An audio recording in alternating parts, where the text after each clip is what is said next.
Name a website where you could find all content from We Studios, including Worst Episode Ever, a Simpsons podcast, other episodes of 90s Percentile, and our DVD, not DVD commentary series, Sync Points. Ooh, I think I know this one. You got to buzz in. Ding, ding, ding. Yes, Dan? I want to say Reddit r/worst episode ever. Is it up there? No, not quite. There is a link to Reddit also on this website. Oh, okay. Then it must be google.com. Nope. Strike two. Man. Go for the steal. Is it wepodcast.com? Ding, ding, ding. It's not. Right. Oh, wait, I'm sorry. Ruining the bit here. Is it up there? I thought I already won. We'll go. Steve Harvey, what are you doing? Oh, boy. That's weepodcast.com. weepodcast.com. By Amazon? By Amazon. Is it up there?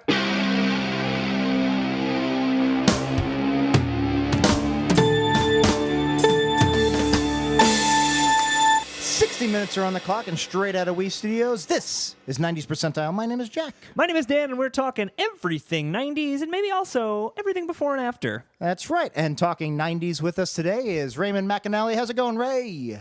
Good, man. How are you? Doing all right. You're coming from very far away. Where are you right now? The moons of Endor. I'm in Los Angeles, California. Cool, yeah. So that's why if you're listening, Ray sounds just a little... we don't have him in a giant tin can in We Studios. Yeah. He's talking to us via Skype. And it's very nice. Ray, before we started recording, I literally haven't talked to you in maybe a decade, close to a decade. Yeah, that was 2000. Yeah, that was 2007. That's crazy. We did the agency. Yeah, you're a working actor, working comedian. That's why you're in LA, I'm assuming. I don't think otherwise it would be by choice. And yeah, you had a significant role in a TV pilot. I guess, what would we say? I wrote and co-developed. You won an award for that, so I think you can. Yeah, you can brag a little bit, Jack. I did. But I want to give credit to Otto Cedeno, who's it was his brainchild. He directed it. Listen, he's doing fine with his taco empire. You take your 10-year-old award and own it.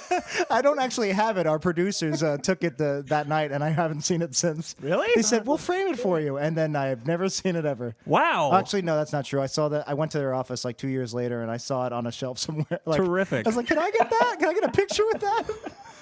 So Hollywood chewed you up and spat you out. You didn't even go to Hollywood. That was in New York. No, that was in New York. It was the New York Television Festival, which now is a huge deal. Yeah. I know, man. And that was what the first or second year of it? Yeah, I think it was the third. Something like that. It was at the beginning. It was before there was independent television. It was before there was Netflix or Hulu or anything. So if we had won now, it probably would have gotten like a 13-episode commitment. But instead, it got my award somewhere on somebody's shelf who I haven't talked to. And now you're stuck doing this podcast. But I've kept in touch with Ray here and there online and social media, but I've been following your career because shortly after that, I saw you on 30 Rock. I saw you in Ghost Town with, I want to say David Ricky Brent. Gervais. Ricky Gervais, yeah. Yeah. You've got, now you've got a big project on Amazon, which anybody can watch on Amazon if you have Amazon Prime, called Size Matters. You want to talk about that really briefly? Yeah, sure. So in 2014, a theater that I had built a fan base at in Cincinnati, Ohio, I had asked them if they would turn on the lights for me to do a reading of the show while I was in town. And they read it and liked it. And so they put it in their season. I guess that was 2013. 2014, we did our world premiere. And then in 2015, we'd done a couple productions and then filmed it for a comedy special. And it's an autobiographical piece, so at times it's hard for me to sum up. But basically, the idea is it's my life. It's about the roller coaster of confidence I used to run and still probably do before I met my wife. When it came to playing fat guy number 4 all day and then trying to ask a pretty girl out at the bar at night. So that was where the idea started. And then it ended up developing into this really great story between my real life nephew and I. He was 10 years old at the time of the story. So the show takes place the year I got married, and my relationship with my nephew, trying to be a good role model and example. And in order to do that, having to look back on my life a little bit. So it's very much about the comedy of it and and talking about weight and size the way guys do, which is not talking about it at all. Yeah. So, lots of humor, and whenever it gets too self-helpy, we nip that in the bud and go back to, something fun.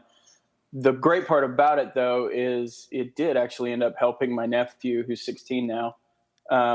And every time I do the show, I get all kinds of fan mail and comments afterwards of people saying, I've either lost weight and I felt like you were telling my story, even though you were telling your specific one. And that's always fascinating to me, because I feel like you hit these universal themes the best when you tell a very specific story as a writer. And it's interesting because people tend to really like the show. I don't get many comments on the writing because people assume I'm just getting up there and talking about my life. Yeah. But it's actually, it's as Jack, you as a writer and anybody out there who is one, like, how hard it is to open up about your own story. So we released it as a comedy special. It's on Amazon streaming and DVD.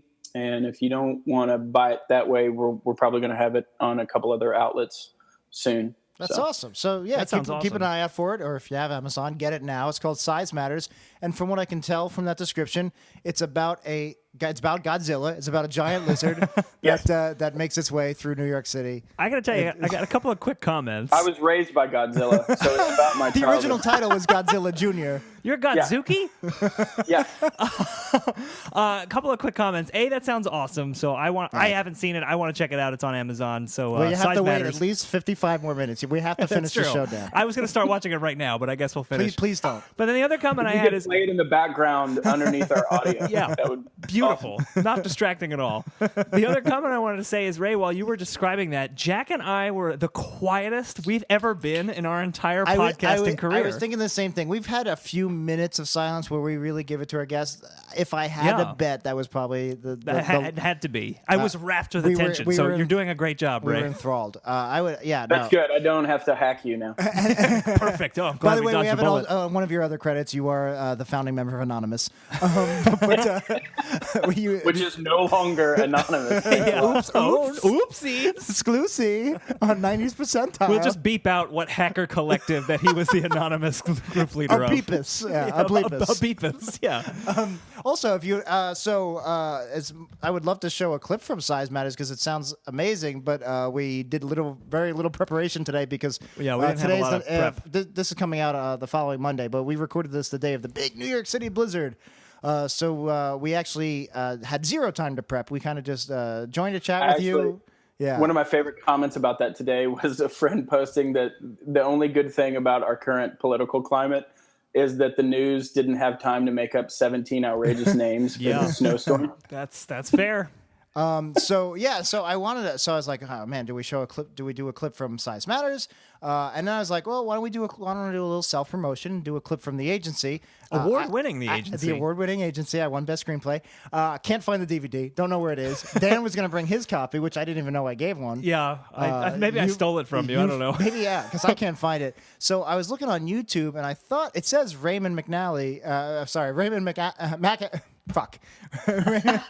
We go way back. Raymond McAnally, right? Yeah, McAnally. McAnally. All right, we go we're way all back. wrong. Can't get his name right. It's No, okay. and It's okay. it says, my family even gets it wrong. but so I looked up this clip real quick, and I thought it was all your scenes because honestly, you were kind of the comic. I mean, it was a comedy to begin with. It was like a dramedy, but it's mostly a comedy. But you were the comic relief. You kind of stole the show. And I thought this would be your best clips, but it looks like if I'm just like kind of looking through it, I think it's just the trailer. But let's, yeah. So I will. Oh, if you go, there's one with my name and the agency pilot. That's on what it, I'm and it's looking like at. 2 minutes. And I feel, And the screen grab is me and what was his name? He's so hilarious. yeah, I know he was on a really deep voice. I'm blanking on his name too. That guy, I can't believe it was 10 years ago. He was on. That's actually that clips. guy was in that But thing. it's not the trailer. He was in Rescue Me. He's a bunch of stuff too. He's a very funny guy. I actually wrote 2 or 3 other scripts after that with pretty much the same cast but in different roles for you and for these guys. Matt Walton played the lead. He was on Onion Sports Dome. He played like the lead anchor. I believe he's a series reg on a new show now too. I wouldn't be surprised. I know he was doing One Life to Live for a while. But anyway, I'm just gonna play this clip real quick, and it'll be Ray, but it'll probably be a bunch of other people because I'm 99% sure it's just a trailer. But here, we're just gonna play like a real clip. Dan, you want to ride those levels for track 3 here? We're just doing things off the cuff. We're 15 minutes outside of Tropical Storm Nico.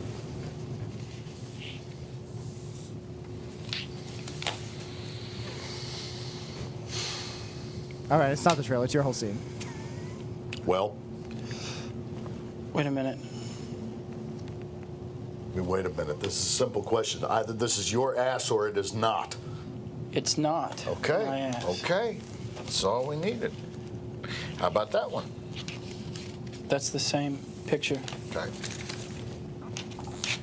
How about that one? Same. Okay. These are all copies. The same.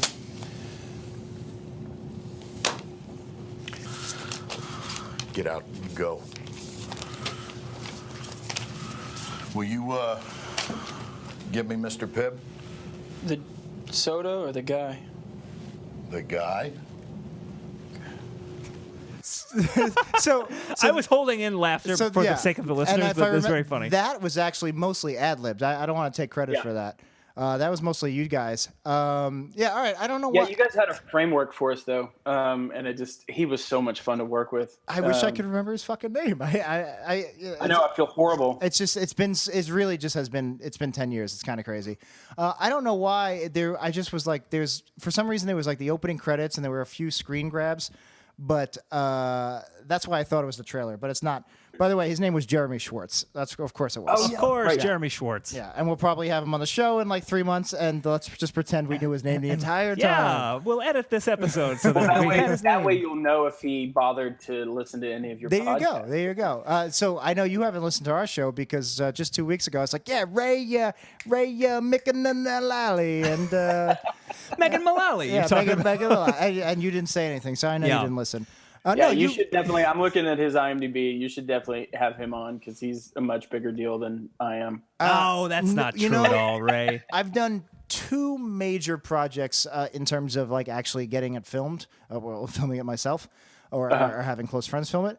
This was one of them. The other was my actual short film that I directed, and both times, in my humble opinion, I wrote a pretty solid script. Yeah, and I was so amazed at when we did casting, and we got a bunch of people, a lot of people who I didn't picture as the roles whatsoever. Much more so in my film because I didn't have too much of a hand in casting in this. And I was a pompous 22-year-old writer. I gotta say the cast took if my script was out of 100, if my script was like 1,000, I knew you were going to go with a high number. I didn't know you would go quite that high. So if my script out of 100 was 1,000, the cast really does bring it to like 1,001, 100,000. Yeah. Okay. Even better. It was really like an education in just how important when you're that's awesome. A lot of pompous like 20-year-old film students they're just like, it's all me. Even Hitchcock said actors are cattle. Well, I'll tell you this, and this is specific to that project, especially if the script isn't good, you're not going to get those actors interested. That's a good point. Very good point. So it's nice. I mean, what's funny is that was my first experience really getting to improvise on camera. And so I was coming from acting school, an MFA program at Rutgers. And so I was a character actor, and still am a character actor who can improvise, but not an improviser, if that makes sense. Yeah, that makes sense. I approach the character and try and figure out who is this person 24 hours out of the day. So that I can roll with whatever punches come comedy-wise. And Otto, I've always remembered that audition because Otto had me, gave me one of the best notes I've ever gotten from a director. So he said, more cilantro. What'd you say? He said, more cilantro. Yeah, it was weird. It was the recipe for how to make really good tortillas. I don't know why that works so well. No, he actually, we were working on one of these scenes in the audition. The audition was like 30 minutes, 40 minutes long. And he was like, that was great. Now I want you to try this next take as if you're in a job interview and you have explosive diarrhea. That's a pretty great note. That's amazing. Yeah. I was Nice. like, it's all subtext. You know, it's all like the audience would never know. Yeah. But the actor has something really outrageous to latch on to. And I love loved it. That's awesome. So we're gonna get to our topic in just a minute, but I really wish I had the agency DVD ahead of time because I didn't want to prime that clip as much as that's probably my favorite scene in the entire pilot between you and Jeremy. And it sucks because it was improvised and I had very little to do with it. Although That's why they took your award away, I Jack. did later end up playing Mr. Pibb in a late episode. in the Mr. Pibb spin-off movie. Yeah, no, I got to actually play. That was the whole Mr. Pibb thing was completely. Yeah. I cut it off a little bit too early because he had a really funny follow up. He's like, you ad libbed the soda or the guy, and he goes the guy, and then he goes. And the soda. Do we have Mr. Pibb? Oh yeah. But It's really genuine and great. it was my we were dying. Thank God that was in like a conference room. You guys should check it out on YouTube. You could see it visually. It's even a million times funnier. But we were all outside of the room watching via remote, and we were dying. I really wanted to show we wrote a scene just for you where the pilot was about these angels that solve prayers, but they work out of an office. It was basically The Office meets Touched by an Angel. And you played Cagney, and he played this like kind of bumbling angel who's just like, oh, where's my halo? And, Really demeaning your performance, Ray. Jeez. He nailed it. That was a perfect spot-on impression. He had explosive diarrhea the entire In every time. scene. Okay, good. No, and there was a great scene where you were the person they were trying to help. You actually were playing a masseuse, and you were trying to give her massage. And you were our whole thing was angels help you help yourself, and he was giving her subliminal like self-help messages, and he was massaging her, and he was you put on this accent, you put on like I forget what it was, like Eastern European or something. It was like a weird mix of all kinds of different accents, you know. And was it great. was such a funny scene. That was what I wanted to prime, and unfortunately, this blizzard fucked us all up for time. Well, we will eventually get to a 90s topic. We're but- like way into this I know, episode. but we have to mention one last credit. Yeah, I have to say, Ray, you are in one of probably the best episode of one of my favorite shows, which is the San Junipero episode of Black Mirror, which people have almost definitely seen on Netflix. Oh, I thought you were going to say Walker, Texas Ranger. That's my second favorite show, my friend. Whoa. Stop the presses. I've seen every episode of Walker, Texas Ranger. What episode of Walker, Texas Ranger are you in? Yeah, I was never in an episode. All right, you broke my heart. Yet, Ray, know. the Netflix reboot, you could be Walker, the Texas Ranger. That would be amazing. Yeah, 'cause I always get the Where's my second- sheriff's star? That's Boy, me you're doing. really typecasting Ray. It's really painful to listen to, Jack. I know the guy well. I couldn't pronounce his name. I haven't talked to him in 10 years. Really. But San Junipero, if people haven't watched Black Mirror on Netflix, it's a phenomenal show. A little bit bleak. San Junipero is a little. I would say it's Less has the bleak. happiest ending of yes. any of the other episodes. But you play Greg, right? I think that was his name, right, Greg? Yeah. I just watched it again this weekend. So Yeah, And they said that sweet, that character that how could you not want to play the guy who's willing to make, a sacrifice for somebody so they can die comfortably. yeah. and you were so cool. Spoiler alert. Yeah. Slight spoiler alert for the episode. I guess we're just gonna do spoilers because Okay, spoilers from here on It's out. hard to talk about his role without it. Yeah. And you just had such a great you just had such a decent character where your fiance basically fell in love with somebody else, and she's like, well, maybe I should marry her, and you're like, sure, yeah, Yeah. I'm just doing this to get her married. There was a lot of warmth to it, and it was you Yeah. were terrific. It's a beautiful episode. You were a beautiful character. Oh, thanks, man. Yeah, it's been really interesting. So I shot that in London in 2005 at Thanksgiving. That was Wait, 2005? 2015. I hope you mean. I'm sorry. You didn't bring this up when we were I was filming gonna the say agency. that is amazing. By the way, I'm in this show I'm that's doing a show for premiering in Netflix. 12 years. Before doesn't I was exist a yet? professional actor, I By the shot- way, please don't vote Trump. Why do you keep saying that? We shot it in 2015, and I believe, if I'm not mistaken, trivia point, the woman who played Elder Kelly, who I have the big scene with. Yeah. She has been on a bunch of shows. She's based out of Atlanta, I think. Anyway, we were the first American actors to be flown over to shoot the show. So that was a big, because I was already a fan. So you were stealing jobs basically from the innocent British actors. It felt so good. I got through border security, no problem. You caused Brexit basically. They were like that those two actors. All right, if we're starting to put these Yanks in Black Mirror, we're gonna get out of this European Union. Nobody. That was a fantastic British accent. Dan's great with voices. I'm not. This is it. This is all I got. This is me doing a British accent. All dialects kind of slide into pirate. You should hear my Irish guy. I want to see you do a. Oh, but Jesus, we're gonna walk the plank. I want to see you do a German robot. Do a German robot that slides into a pirate. Like he physically slides into a pirate. Or whichever. I don't know. I don't really have a good German. The German accent. I am a robot. Ray, give us a German robot sliding into a pirate. Oh, that hurt. That's what a German robot would say if he slid into a pirate. Into a robot. I love it. Into a pirate. Amazing.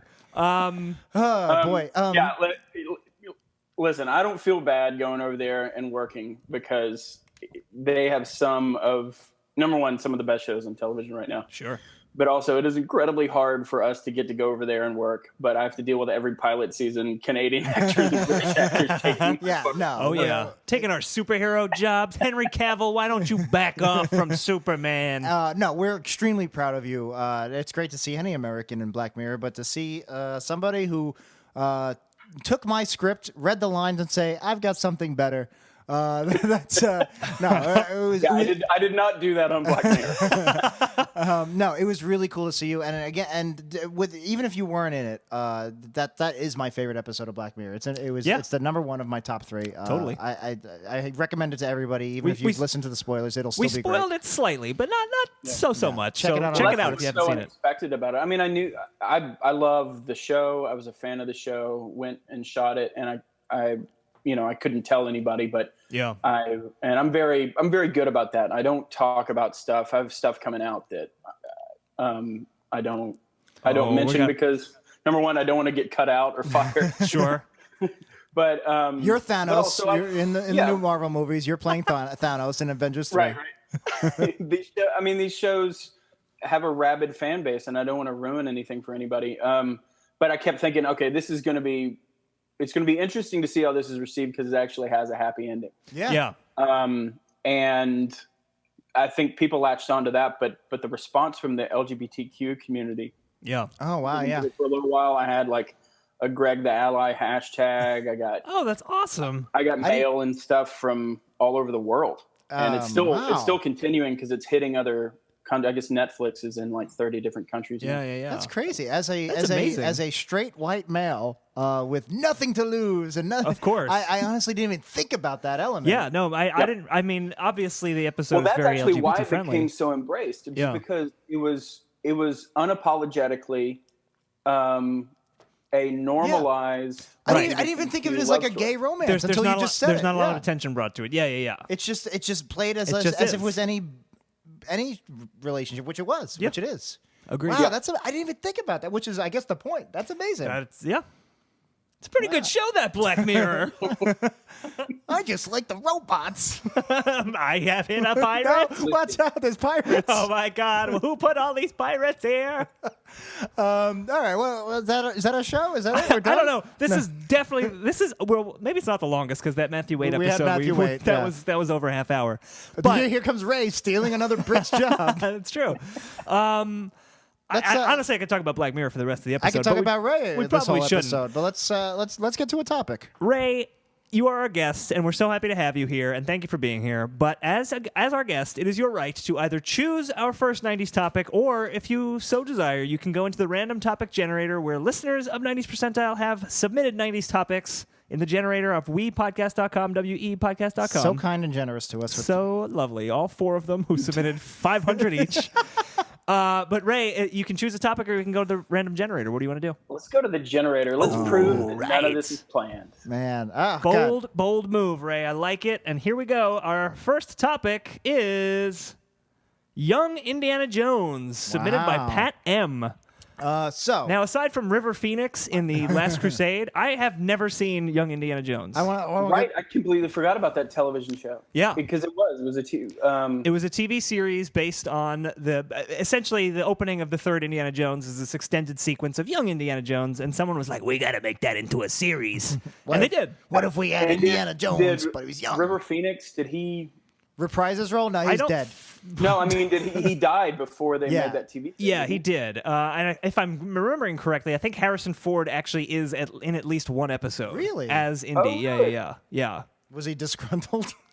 He was very disgruntled. Is that your Harrison Ford sliding into a pirate? This fucking TV show put like some fucking pirates here. Yeah. And Sean Patrick Flannery played Indy. Oh, he was young Indy. Yeah, you'll know him from Boondock Saints? From Boondock Saints, right? Yeah. The non-Norman Reedus one.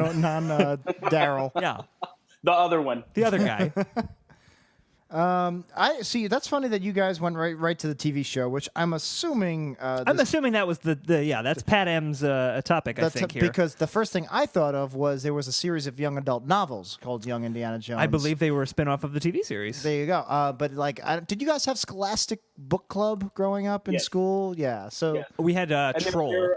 They have a store in New York. Yes. Yeah. Which I lived in walking distance, very close walking distance, for years when I went to NYU and never visited. Never went once. There was a Chipotle next to it. I visited many a time. So maybe you visited the Scholastic before bathroom. I moved on to Otto's Tacos. Otto's Tacos. They're tacos from Otto. Just so people get it, Otto directed the agency that you wrote and that Ray was in. I mentioned this on an earlier show. Just so people know the gag that we're talking about cilantro and everything. Otto Cedeno, I went to film school with. He was a year behind me, and he asked me to write his thesis, his TV pilot, which Ray ended up co-starring in, and he went on to make a very successful taco chain. He's got a very successful chain of tacos. Nicest guy in the world, and I always thank him for him. I always thank him for the opportunity he gave me, because when I won that award at the New York Television Festival, I was completely overwhelmed. And as our viewers know, I don't like people to watch me eat or win awards. It's true. In public. And I was completely frozen, and I went up and I said thank you, and then I walked off the stage the wrong way. And then they asked me to turn around and walk back the other way, and they said stop for a photo, and I kept going, and then I stopped out of the frame. I think I see why they took the award away from you, Jack. And then I got off, and Otto was like, you didn't thank me. And I was like, oh God. Oh boy. I didn't thank anybody. I just said I didn't. Well, know. it was a general you. You thanked everyone. Really.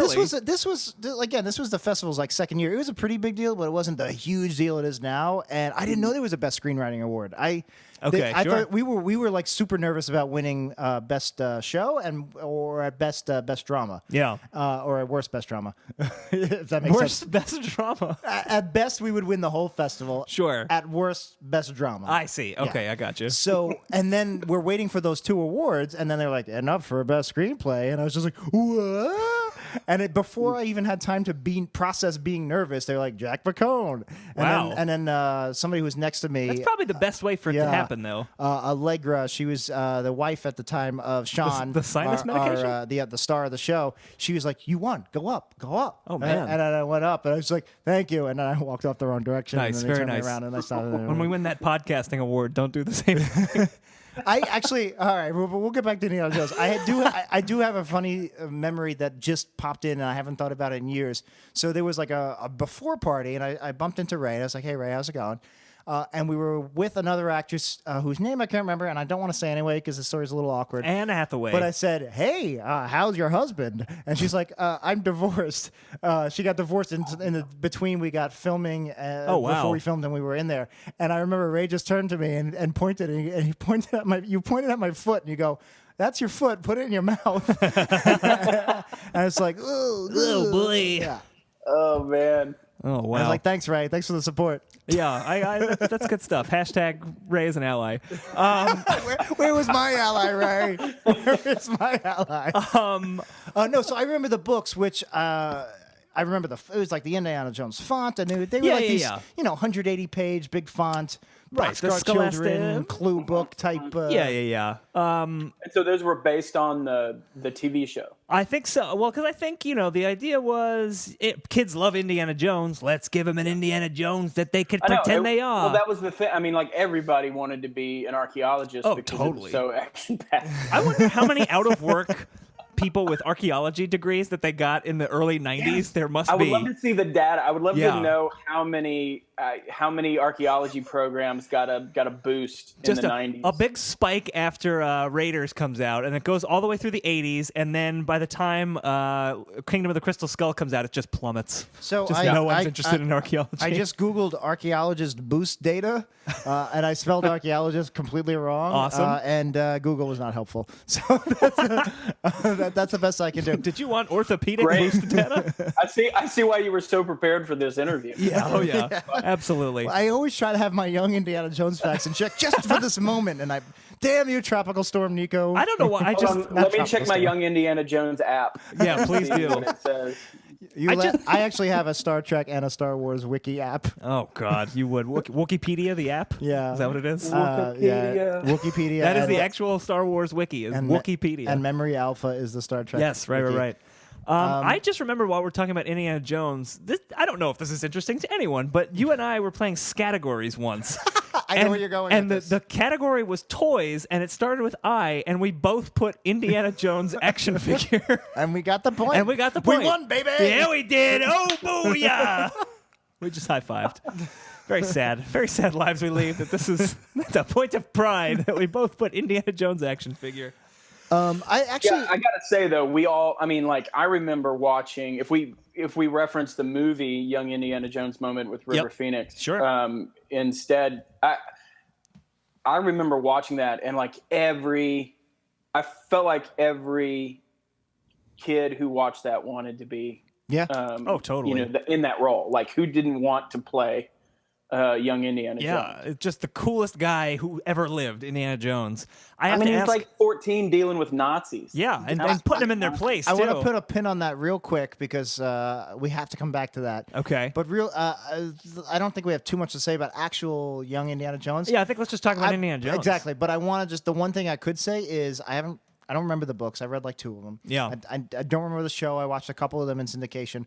But you know what? It's actually a genius idea if you think about it, because I'm looking at these episodes. Totally. The list of the episodes. So the Indiana Jones took place in the late 30s. Yeah. Young Indiana Jones takes place in the 19-teens. That's actually a fascinating time period that you don't see very often. What's the British show?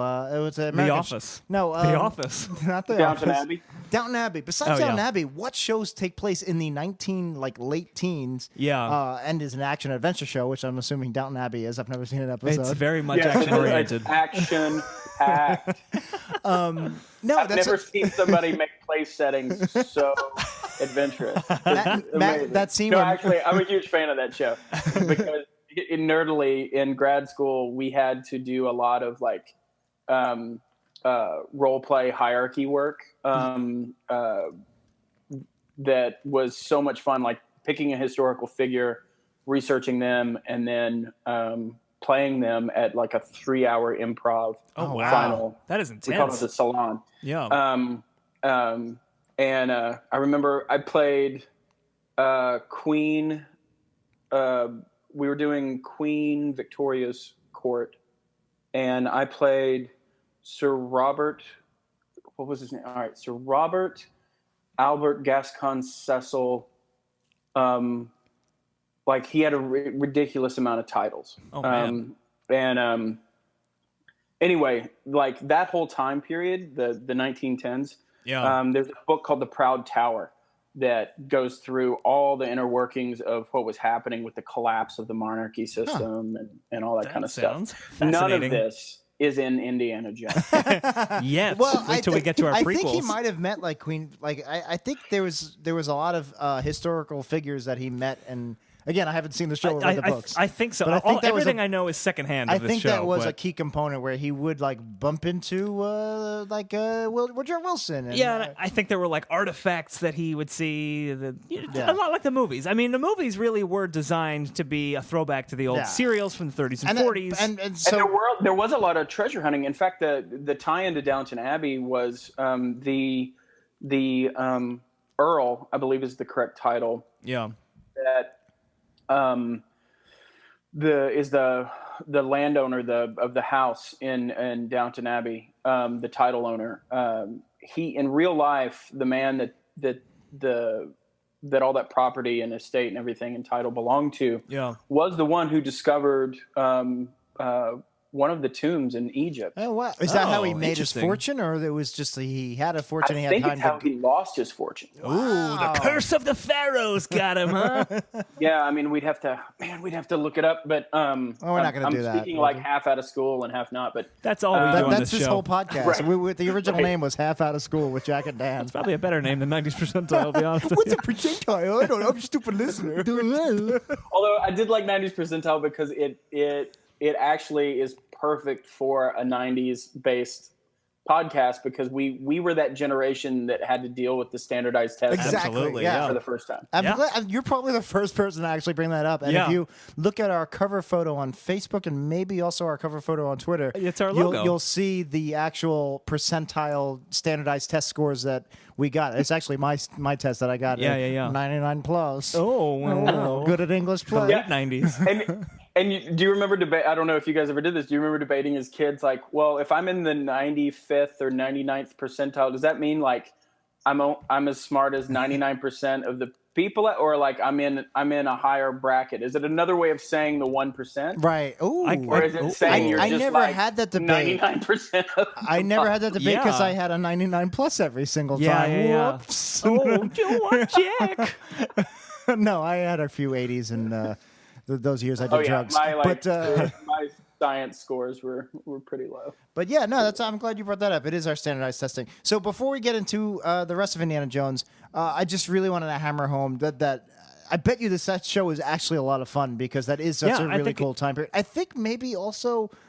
Does Adventures of Tintin take place around that time? I saw the movie that Spielberg directed, which is crazy. That's a Spielberg movie, and that Stephen Moffat wrote, and it was a really fun movie, and it was very Indiana Jones-esque. It might have taken place around that time. Tintin was probably also an inspiration for Indiana Jones. Yeah, that's a good point. Do you know Indiana Jones supposedly an old comic book, right? Yeah. And supposedly the reason he and Lucas came up with Indiana Jones was because Spielberg hit it big with Jaws and Close Encounters and really wanted to do a James Bond. And excuse me, I'm drinking beer as we talk. I don't know if you noticed when I tried to pronounce Ray's name. Yes. But basically he was like, can I do a Bond movie? And the producers, the Broccoli's were like, no, you can't do a Bond movie. It's no Americans. And so he and Lucas were like, all right, we'll make our own James Bond. Most listeners... and they wanted to base it on those old serial I guess they were a mix between comic book and novel. The action adventure serials of from when they were kids. They nailed the genre. Have you ever heard that there's a recording that floats around, and it's them? You can either get it in transcript form. You might be able to get the actual recording. Probably not.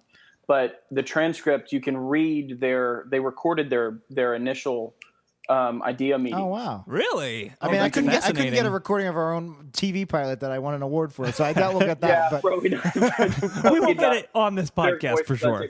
But you can get a transcript of it's been floating around for quite a while of their conversation, like spitballing the character and all that. We'll try to find that and put it on our Reddit or something, or maybe a listener will find it for us. Do the work for us. Save us the work.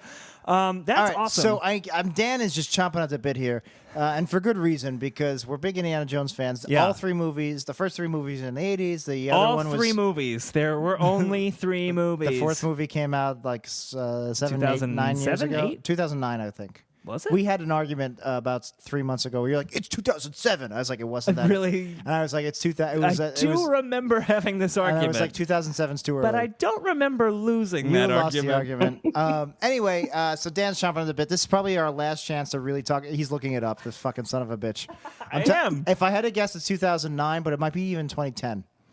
It's definitely not 2007 because 2007 I was hobnobbing it with Ray. 2008, bro. Right. All right, so we were both close. were Price is Right both- rules. You win. Yeah, all right. That's all. Come on about it. down. All right. I hope it's Plinko. Nope, it's not. It's one of the boring Oh, ones. it's that one where you just like put a number on a Pick board. the sign. Is it left or right? Yeah. This is left or right. Would you carry to have your pet spayed or neutered? And there's an elephant in here with me. And we electrocuted it. I'm also Thomas Edison. How much does this deep item callback. cost that hasn't been sold since 1983? Yeah. All right, I don't know. Are we talking 83 prices or today? You know, it's funny because I'm a huge Price is Right fan, and I own 2 different Price is Right video games for the Wii. How do you keep up with all this stuff? You're always at the grocery store pricing things very carefully, That's just what I in was going to case. say is, I mean, I haven't had time to play these games anymore, but me and my girlfriend were on a game show kick very recently. This is really tangent, but it was basically because we only have reception for 3 channels, and one of them is Buzzer, the vintage game show channel. Yes. So for Christmas, I bought her like Press Your Luck and Family Feud and all these Wii games, and we were playing them over Nice. Christmas vacation.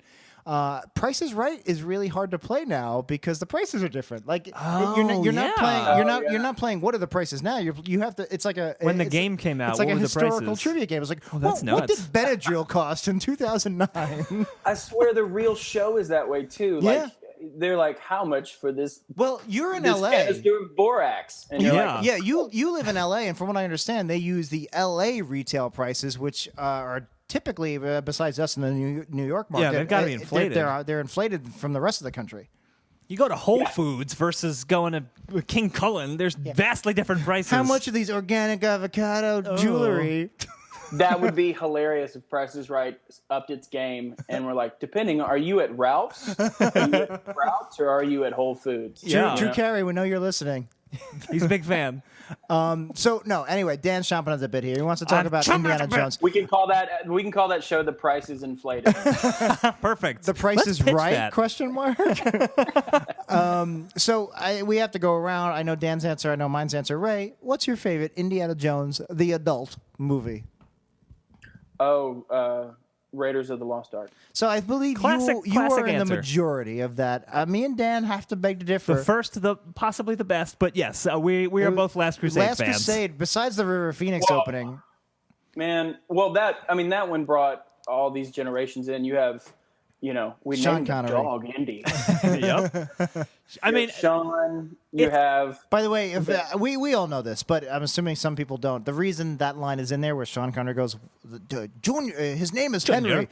Indiana's the dog's name, is because George Lucas named Indiana Jones, the character, after his childhood dog, Indiana. yeah. That's awesome. Yeah. Last Crusade I love because I feel like it's just as good as Raiders. It has a lot of iconic scenes and moments, plus Sean Connery, and Sean Connery is It's awesome. also, they've done 3 movies. They're having fun with it a little bit Totally. more. It's definitely more of a comedic. It's like spoofs Lethal Weapon itself. 2. It's almost Yeah. spoofing itself on top of spoofing Exactly. the Yeah. genre. Exactly. That's perfectly putting it. It's spoofing itself the way Lethal Weapon 2 is much more of a comedy than guys- Lethal Weapon 1. Maybe you guys are making me want to change my answer. That's our I mean- goal. That was this entire podcast's goal was to change your mind on Indiana Jones. I mean, they're both great. Like Raiders look, is a phenomenal Temple of movie. Doom, and Temple of Doom, great movie. Temple of Doom is a good movie. It's just not first. It's just It's a close third. It's first chronologically, Jack. It was a prequel. Is it really? Yes. Is that why Dan Aykroyd's in it? Dan Aykroyd's in Temple of Doom. Yeah, he's in the beginning. I also think more without the healing properties. I think more people who profess to be Christian should have to take that Holy Grail challenge. Oh, absolutely. The Cup of a Carpenter. Like Joel Osteen would certainly not pick that wooden cup. Yeah. He's going for the most gilded, ornate piece of crap. he Well, can that's what the find. Nazis did in that movie. And maybe I'm making a slight comparison. You know, I'm just saying. Ethics and morals. Come at me, Joel Osteen. Yeah, With your millions of listeners.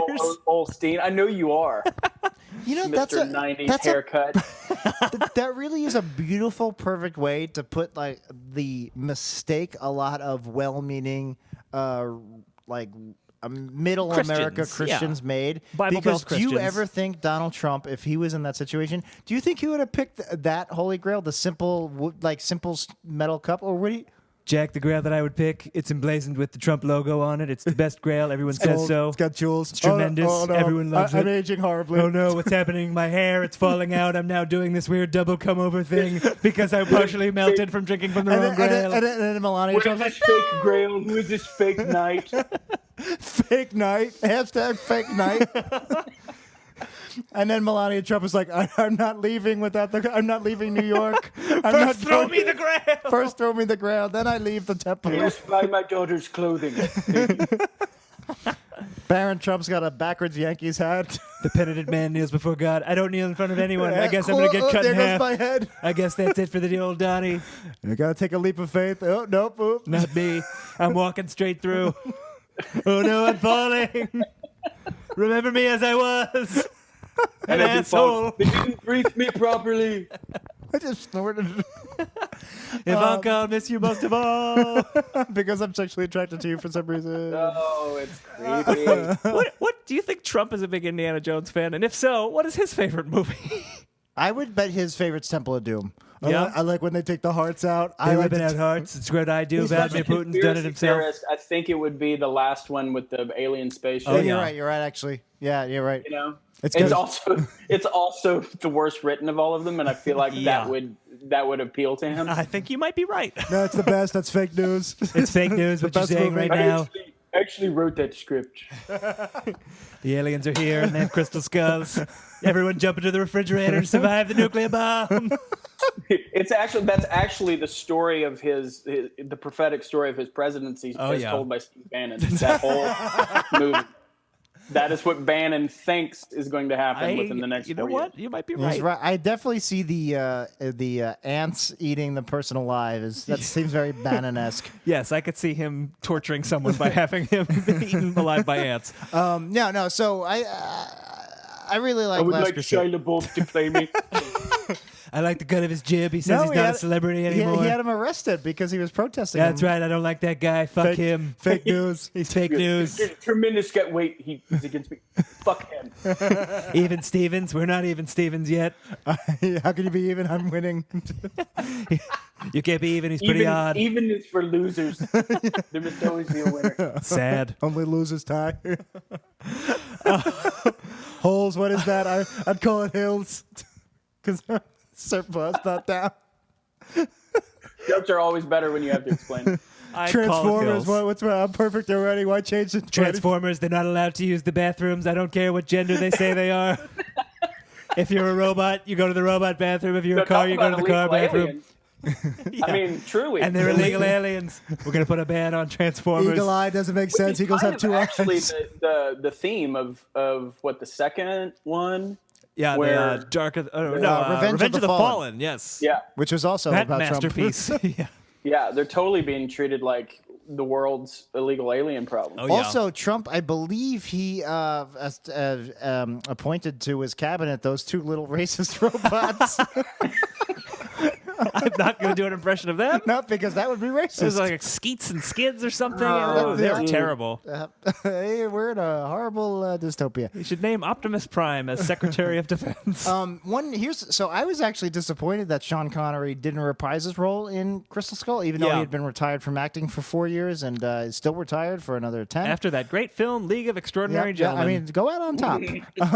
Yeah. I thought he'd be back because he does drink from the Holy Grail and he has it poured on his bullet wound. And I remember, that's true. So I remember asking my mom growing up. I was like, "Mom, so he drank from the Holy Grail. He's immortal now, right?" And she's like, "Nah, it probably gave him like an extra 20 years." Like that's how she rationalized That's still it pretty to me. good. I'll take an extra 20 So years. I thought he would be. I love it when people make assumptions and, like you said, Yeah. rationalizations over completely fictitious. Yeah, exactly. Your mom's Indiana Jones headcanon. In my mom's defense, she was just trying to shut me up because I literally enough. asked every question possible. I was like, "Why can't the bus go over 50 Yeah. miles per hour? What about if it was going kilometers per hour?" It'll blow up, Jack. Leave me alone. It's like when you're watching something like Transformers and somebody's like, "Oh, Shia LaBeouf totally made it from point A to point B in like 20 minutes, and that's totally an hour trip." It's so unbelievable. Yeah. The whole movie is about This movie about robots from Transformers. space is ridiculous. Although that does sound like a very LA thing to me, what you just said. yeah. yeah. Why Well, didn't and he it's funny because now we were my wife and I were talking about, and here's a 90s reference. we were watching the O.J. Simpson show. Sure. Yeah, People yeah. versus OJ. It's great, and there's so much detail in it that I had no idea was going on. I mean, my memory of it was coming home from school, and this trial is still going on. Yeah. Yep. And I didn't realize that because the reason it was so ingrained in my head was because it took like 9 or 10 months. It was on forever. Play out. It was ridiculous. Yeah. And so, but we were talking about living, because we've been in Los Angeles for a while, for about 4 years. We were in New York I was in New York for 8 years before that. And so now I know exactly where they are by the shot. And I know if they cheated the shot and said it was something else, which they didn't do in that show, I think, because they knew that people were going to be Like, Right. so They went for accuracy. attached to the detail. Yeah. Yeah. And it worked. It's a great show. You get to know an area, and you're like, New Yorkers do it all the time. Well, yeah, no, that's really funny you Totally. say that because so Grand Theft Auto 4 came out for the Xbox 360, and their Liberty City was a pretty accurate description of New York City for the major neighborhoods, except they left out Staten Island. They did the other 4 boroughs. No Staunton Island? So they replaced Staten Island with Jersey, and the reason you say Staten Island is because in Grand Theft Auto 3 they actually did have a Staten Island, Yeah. but the graphics were so shitty it was literally just like an island, it had nothing to do with us. Right. So Grand Theft Auto 4 was awesome because I was doing all the missions, and it felt like I would play with my grandma, and I was like, "Hey, Grandma, look, I'm in the village. I'm over Your here." grandma is awesome. Yeah. So this Your grandma is playing Grand Theft Auto, killing hookers. She wasn't killing stealing hookers. cars with you? She was stopping at every red light. Are you kidding? and like the cars would back up behind her, and they would start curse. And my grandma didn't curse or anything. God bless I've her. never wanted to watch somebody play a video game more I wish I had than thought watching your grandmother play Grand Theft Auto grandmother style. If I could have twitched at something, she didn't. She never had an internet connection for any day she lived. That would have been amazing. But I wish I could have twitched it because I bet you that would have been like a viral thing. That probably But, would have caught on. So we weren't allowed to curse in front of her. She was like a fucking saint. And so she would stop at a red light, and the I love that you guys. she was like a fucking saint. Satan would have fucking loved her. This fucking lady, she was the fucking best, bro. And she would have turned 100. She would have turned 100 in like a week, which is crazy. You looked at your watch as if it was going to be. She's going to turn 100 in an hour. I keep my Like date. in 15 minutes. I got the date on my watch. All right. Anyway, I miss Grandma, and she would stop at the red lights, and the AI the NPCs behind her would like stop and be like, put the fucking pedal to the metal. Yeah, Get the right. And she's like, what are they saying? I was like, they're saying, good job, Grandma. You're doing super. And then I remember it was either her. I think it was my dad. Then my dad was like, let me play, and then somehow he got the car wedged into a stoop, like if you know what a brownstone looks like. Yeah. He got like wedged into the flight of amazing. stairs that go down. He's like, this game's fucking stupid. But anyway, so awesome. I played Grand Theft Auto 4, and I was like, oh, New York, this is awesome. And I was playing with my like crew of like Gears of War fans, and like from Winnipeg, and I was like, yeah, make a left. This is shortcut. Make a left down this street. This will get you to Broadway. And I was like being an expert. So then I played Grand Theft Auto 5, which takes place in San Andreas, which is L.A. Right. I had no idea where I was going, and it was like basically playing like a Zelda. Like the landscape was fantasy completely new. world. So Interesting. I had no idea where I was your going. knowledge of the actual city helped you in the game. In Grand Theft Auto 4. Grand Theft Auto 5, it didn't work at all. But after playing it for about a summer, I played it 2 summers ago. I played for like 3 months. Now I recognize L.A. neighborhoods from Grand Theft Auto 5. That's funny. I've only been in L.A. for maybe 2 days my entire life, and I was like, "Holy shit!" I know, like, I recognize that corner, and it was crazy because like now I'm like, and I know the feeling from when I lived from being in New York and seeing Grand Theft Auto 4. I was like, I get what you're talking about, like this, because I'm sure L.A. even more so than New York uses the same handful of locations in Hollywood movies. Yeah, and it's always fun. Like we were watching that show No Tomorrow, and they're supposed to be in Seattle. It's obviously a lot of the shots LA streets. Yeah. Now that could actually be me making some assumptions, but there's too many palm trees in the background and stuff like that. Not so much in Seattle. But it is funny when shows are able to shoot on location. Like the first time I shot 30 Rock, it was the first season. It was actually a really cool day to be on the show. You were in Cleveland, right? Yeah, but we were actually down in the financial district in New York, and they just lowered the angle and changed the shot, and the bus had the right information on it, and that kind of sold. That's all you did to set up the scene, by the way, because you probably remember this scene.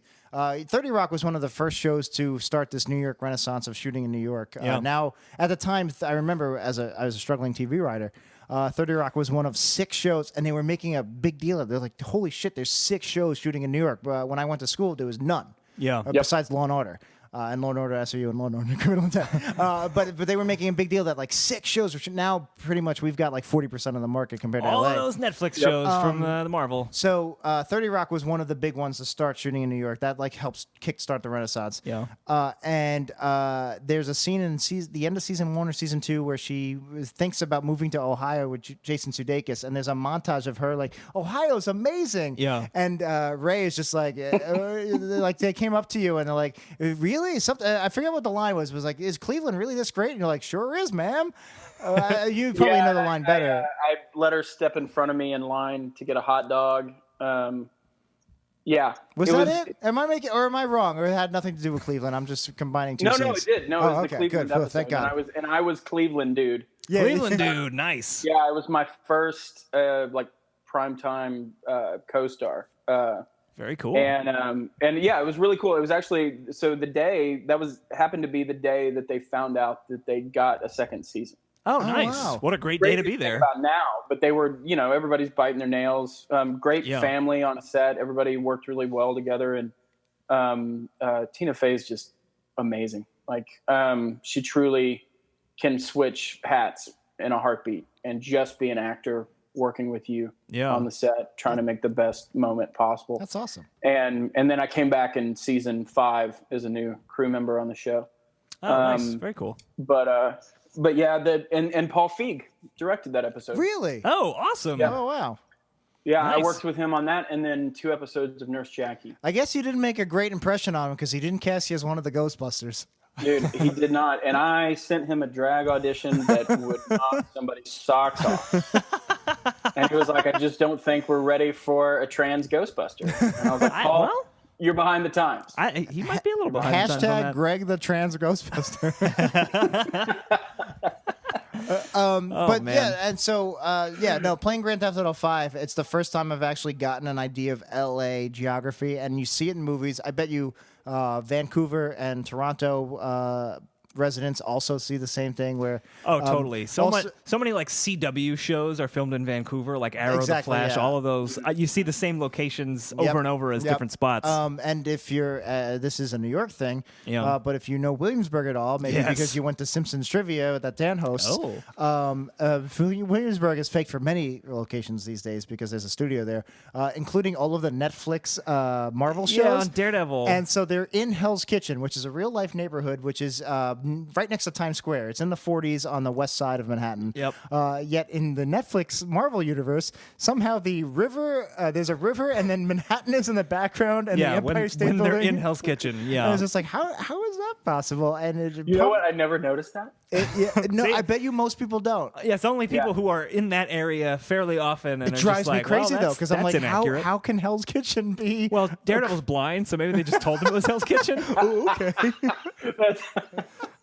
He just thinks he's been fighting crime in Hell's Kitchen. We can all just this shoot time. this anywhere. Like, her name is Mrs. Heller, and you're in her kitchen this whole time. Mrs. Heller, are you okay? It's me, Daredevil. I smell We a lot told of. you. We tried to tell you the truth, and you were like, "Hell's Kitchen, yeah." Whatever. He's just in denial. More like denial devil. Oh boy. By the way, it'd be hilarious if they told him his like, this is your outfit. Put this on, and it was like jammies. It was like onesie. It's like, oh, this I is so would totally. comfortable. I mean, if you were another superhero, you would totally play that prank. oh yeah. Oh yeah. This is pretty racist and horrible. Okay, let's make sure we say it on the podcast. But what if they gave him the billboard from the beginning of Die Hard with a Vengeance? Oh no. They're just like, yeah, put this on. The uncut version, the theatrical version, not the made-for-TV. Yeah, the or not made-for-TV version cut says, "I hate people." Yeah, It doesn't say, "I It says hate something else." much more incendiary in the Can real you version. imagine that happening today? I guess we'll probably talk about this when Die Hard with a Vengeance comes up as a topic. But that's a whole episode. Oof. Yeah, a little touchy. So we're running out of time yeah, here. we've got 2 minutes left. What other comments do we have to say about Indiana Jones? Man, this hour went quick. This hour did go real quick. Ray, you going to be back on again? We're going to get you back on? Yeah, man, I would love to. This Awesome. was a great experiment in avoiding the topic. That's what we like to do around here. Every week we try. We try so hard. We try. One day we won't get to a topic. That's my dream. So, Do you ever now? I go through the all right. So I'll say it because it's on IMDb and anybody can see it. I was born in 1978, so Okay. 38 now, and I have trouble remembering what was the early 90s and what was late 80s, like Jams, for example. Do you remember Jams? What are No, jams? I don't even know what jams are. No. Google it. They were these shorts that looked like a Jackson Pollock painting or like a digital barf session. I mean, they were horrendous. That does sound familiar. Every kid wanted them. They were like the same era as slap bracelets, and It seems like, I'm definitely seeing pictures of jams. They look horrible. It's definitely very 90s in the fact that it's like bright colors and geometric shapes. It almost looks like a trapper keeper for your crotch. I'm seeing something that said like if you had jams on and you had the what were the T-shirts that like hypercolor T-shirts? Yeah. You were the coolest kid for like 6 months. Yeah. Out of the late 80s, early 90s. I would say late 80s and early 2000s, or maybe at least pre 9/11, 2000 and like January to August. January to August 2001. That's 90s. There was some dumb shit. There's some Yeah. Yeah, that's the other side of it. Is you're like, well, that was a 90s movie, and you're like, no, that didn't. Yeah. What came out helps in me is 2000. I hit college in 97, graduated in 2001, so I can usually remember what movie came out around that time. Yeah. That's what we did. I'm shocked that when I see movies from like 2003, 2004 that I've never seen before. I'm watching for the first time. Like very recently, I watched Paycheck, the John Woo movie starring Ben. Yeah. And I'm watching it. I'm like, I know this came out in 2003 or whatever it came out in. But it feels like a 1998 movie, like the opening. Like movies have changed so much since then. The music, the theme music, the opening credits. I was like, this is a 90s movie, even though it came out 4 years after the fact. I like Paycheck. Yeah. I wasn't happy with it, and that's our show. That apparently we've run out of time. Oh, man. We exhausted the topic New of young podcast, Indiana all Jones. about Paycheck. We gotta get paid. It's not. He's gonna, got 18 clues, and he's can- got to figure out what went wrong with his brain. I can tell you, a Paycheck podcast will not give us any paychecks. That's very true. You could call it PayPal. All right, we're doing it now just because we got a name. And then Elon Musk will sue us with his new best friend Donald Trump.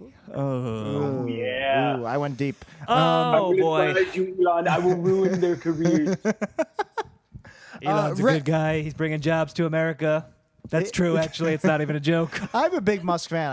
I listened to his biography on audiobook. Yeah, we've talked about Elon I'm a Musk. big Elon Musk fan.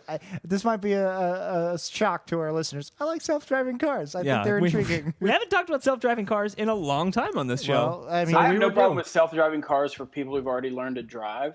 I'm Sure. just worried about idiocracy. I'm worried about our motor skill functions getting so bad because we don't actually have to do anything.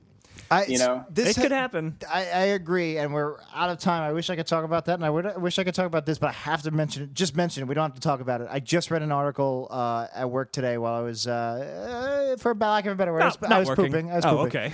Okay. No, it's about people who are getting into cars that aren't their Ubers, but they think they're their Ubers, and apparently it's like this huge phenomenon where if you drive like a late model sedan, people are just getting into your back seat. Like if you're just waiting for people outside your house, you're picking people up. That's in pretty LA, funny. it's just if you pull up and stop, and like if you pull over and you're looking for an address on your phone, to plug in to go. Yeah. I've had people open my back passenger door. That's what this article And about. I was like, where in my car do you see that little symbol? Yeah, Nowhere. right. It's What a is wrong with huge you? phenomenon. Yeah, and You're apparently getting into a stranger's vehicle. I mean, Yeah. that's what I think about every time I do one of those car share things. That's is I'm why- like, That's why I'm not crazy about Uber. I have but a yeah. panic attack every time I use Uber or Lyft I don't because like it. I'm like, is this a car? I actually have a bad rating on Juno, which is the new NYC. Oh, yeah. Right. Because I've used it once, and the one time I used it, I wasn't sure if that was my cab or not, so I decided to just walk the 15 minutes to the subway. And the guy I left the guy hanging, and he gave me like a 1-star rating as a passenger. So like, what are young kids learning? They're learning don't trust your neighbor or any strangers, but get into cars. Get into black cars. They'll take you where you want to go. As long as it's got this symbol on it that nobody had to be vetted to get. That's like there's no. Is there even a background check? No, you just no, because I think they're all independent contractors. So it's I don't love Uber. Yeah, I don't. I've used it, but I don't. Love to. Once it goes self-driving, I'll be very happy. Yes. Once there's a fleet of self-driving cars. Also, statistically, even though Ray's got a bunch of people coming into his car, statistically, people with turbans and Indian and Middle Eastern-looking people have a higher rate of people getting into their cars accidentally. That's sadly not surprising. There was the article mentioned an NYU professor, a religion professor, who had a turban. He's Sikh, and they got in his car. He's like, no, I'm waiting for my wife and kid. They're about to get in, and they said, well, can you take us anyway? What? Yeah. Oh my God. Yeah.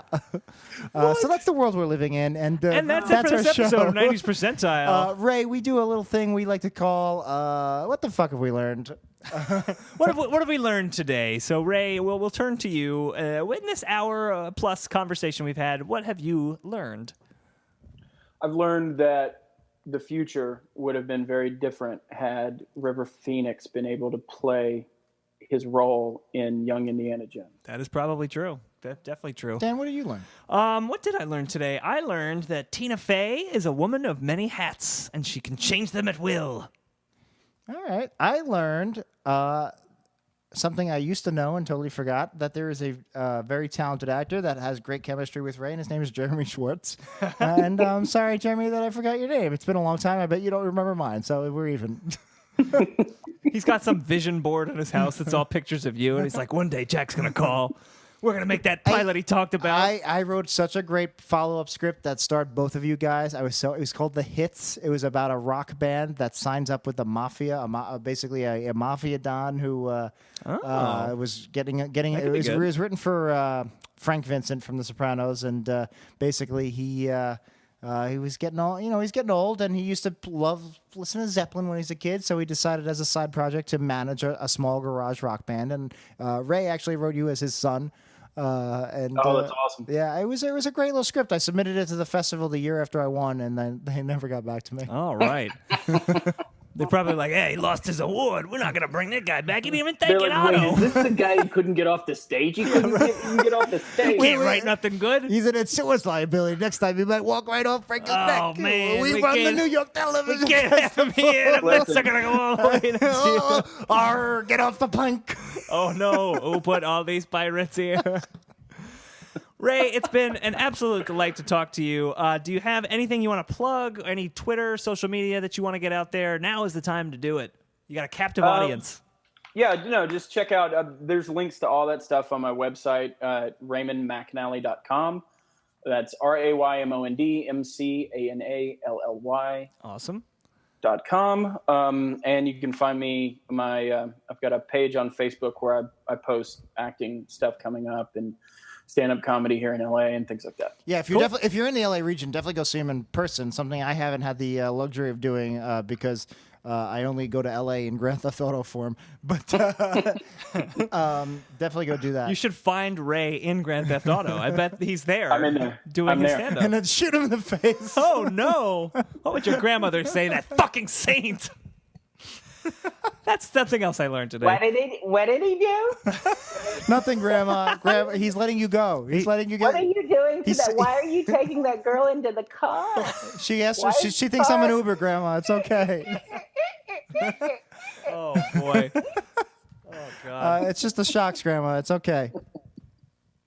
You're testing the shocks, honey? Oh boy. All right, so thanks so much for being here, Ray.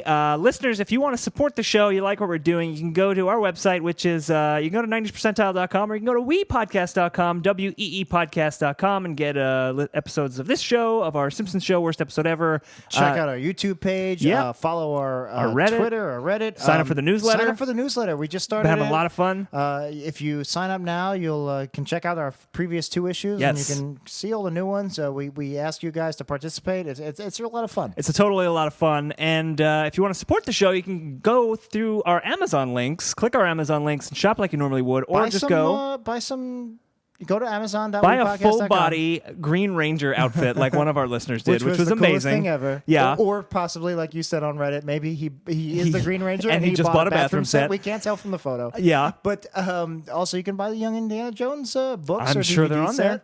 And if it's too much work, you can just go to amazon.wepodcast.com. And if you don't want to spend a dime of money, but you want to support the show anyway, here's what you do. You go on iTunes and you leave us a 5-star review. That's not helps so much. Yeah, it's not as good as money, but it's close. It's not as good, it's but close. we appreciate the sentiment. Exactly. And if you do that, you may get your review read on the air, just like Ray is going to read one of our recent reviews. Yes, this is Morris Mofo Four-Wheel. I'm a famous debt consolidation consultant. I think you have seen my YouTube videos probably. And I just want to read out loud that this show is fun and informative. This was written by the one known as Jay on February the 4th, 2017. And it's rated 5 stars. And this podcast is fresh. Wow, thank you. That was amazing. Thank you, the one known as Jay. That was awesome. Yes, and thank you to this man who walked into the studio and now has left, and Ray is only here in his... Ray, what happened to your friend? Where'd he go? Mofo's an enigma, guys. Okay, all right, very cool. Wrapped in a riddle. Fiber Films. He's an interesting dude. Ray, you're an interesting dude. This was such a fun, this was awesome. Fun recording. We would love to have you back on sometime. I hope we can have that happen. Maybe sooner than the 10-year gap we've had since we've last had this longer conversation. Yeah, basically anything we do from here will be an improvement. All right, very good. Don't be so sure. All right. So thanks again, Ray. Please, if you're listening, go check out Ray's stuff. Go check out Size Matters on Amazon. And that does it for today. My name is Jack. My name is Dan, and we will see you in another decade.